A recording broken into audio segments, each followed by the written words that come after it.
Joining us now live is Democratic Congressman Chris Van Hollen of Maryland. He co-authored a House resolution that would put limits on the administration's authority. Before we talk about that proposal, Congressman, I want to get your reaction to the fact that the Senate Foreign Relations Committee passed a resolution, 10-7, bipartisan vote both for and against.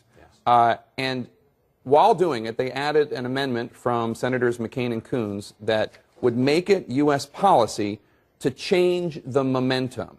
That is, in effect, increasing the authority of what the U.S. should do, whereas your legislation is hemming it in quite a bit. Does this make it more difficult for you to pass something in the House that would coincide, that would align with what passed in the Senate committee today? So the issue, Jake, is whether that legislation that the Senate Foreign Relations Committee put in this bill authorizes the president to use military force for those purposes that he said, which is to try and change the balance in the Syrian civil war. That is not the purpose that the president has articulated. And so that should not be the purpose of the authorization of use of force. What I don't know, because I haven't seen the whole thing in context, is whether it's an authorization to use force for this purpose or it's a separate statement of U.S. policy. After all, the president has said that our objective ultimately is to get rid of the Assad regime. But he's been very clear, the president, that that's not the purpose of this military intervention. He wants to use it by supporting some of the rebel groups that have been vetted. So I have to look at this in context. In context, absolutely. Your bill, and correct me if I'm wrong here, it would essentially make it illegal for the U.S. to deploy troops in the ground. Yes. It would also limit the president's authority to one round of strikes carried out over a 60-day period.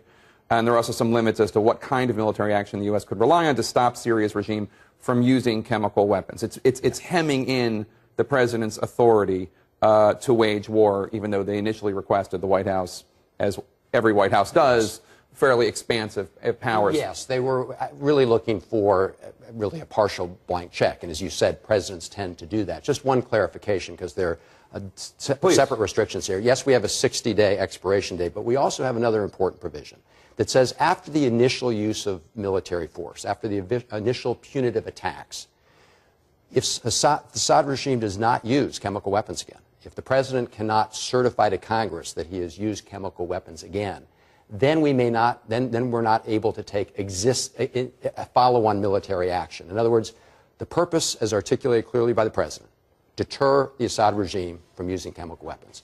If after the initial military strike, Assad does not use chemical weapons, what we're proposing is there be no authority to continue American military action. You heard Secretary Kerry just say that this is not war.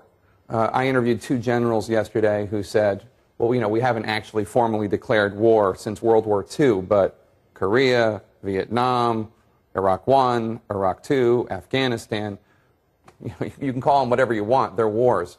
This is an act of war against a sovereign country, attacking them with missiles, whatever the reason.